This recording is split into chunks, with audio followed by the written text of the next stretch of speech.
মেঘের আড়ালে সূর্য, গল্পটা একটু আলাদা।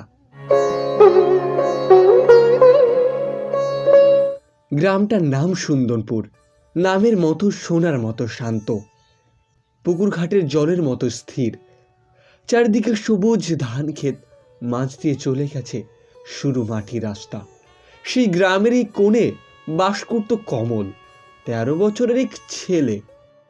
কমলের হাসিটা এমন যেন দেখলে মনে হতো পৃথিবীর সব দুঃখ যেন ওর গায়ে লাগে না। কমলের বাবা মাটির কাজ করত, হাঁড়ি কলসি পাত্র মানে যা দিয়ে এই গ্রামের মানুষ দৈনিক জীবন কাটায়। মা দিন মজুর, সংসার চলে হাত খরচে, কিন্তু তাদের ঘরে ছিল একটা সম্পদ, হাসি আর শান্তি। শীত পড়তে শুরু করেছে। সকালে উঠে দেখা যায় মেঘের মতো কুয়াশা জমে আছে চারিদিকে। এমনই এক দিনে বাবা খুব কষ্টে মাটির পাত্রগুলো সাজিয়ে বলল,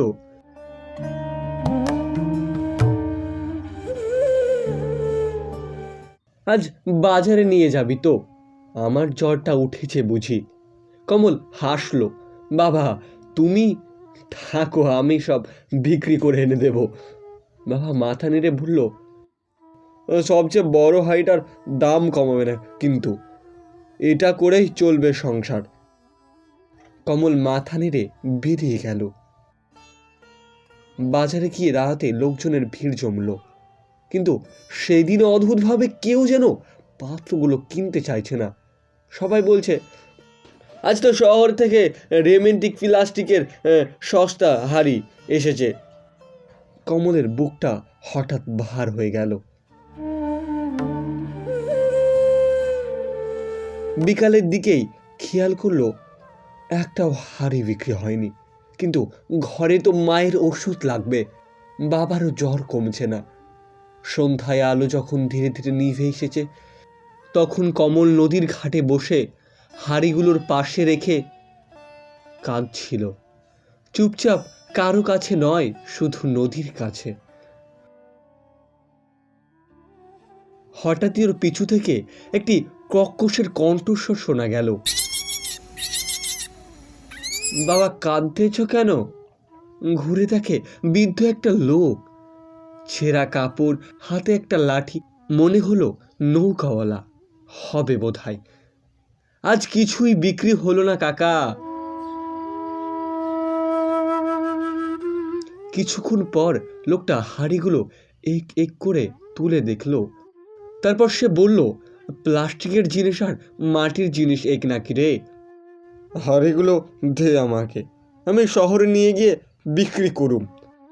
কমল তো অবাক, কিন্তু দম? লোকটা হেসে বলল, আমি তোকে ঠকাবো নাকি? তোর চোখে দুঃখ দেখে মনে হইল তুই ভালো মানুষ, কত লইতে চাস বল? কমল লজ্জা পেয়ে বলল, কত আর দেবেন? বাবা বলেছিল বড় হাঁড়িটার দাম কমানো যাবে না। লোকটা বড় হাঁড়িটা তুলে আলোয় ধরে দেখলো আর বলল, এটা তো শিল্পী রে, এইটা আমি 10 গুণ দামে বিক্রি করুম। এই বলে লোকটা কোমরে বাঁধা থলিতে হাত ঢুকিয়ে কিছু টাকা এগিয়ে দিল। কমল চোখ মেলে দেখলো প্রায় 2 দিনের উপার্জনের সমান। পরদিন ভোরবেলা কমল দেখলো সেই লোকটা আবার এসেছে, আর একটা দিবা। কালকে শহরে দিয়া আসছি, মানুষের ভিড় অনেক হইয়াছে। কমলের বাবা মা সবাই আনন্দিত। বাবা বলল, তুমি তো কাল বাঁচাইলা আমাদের।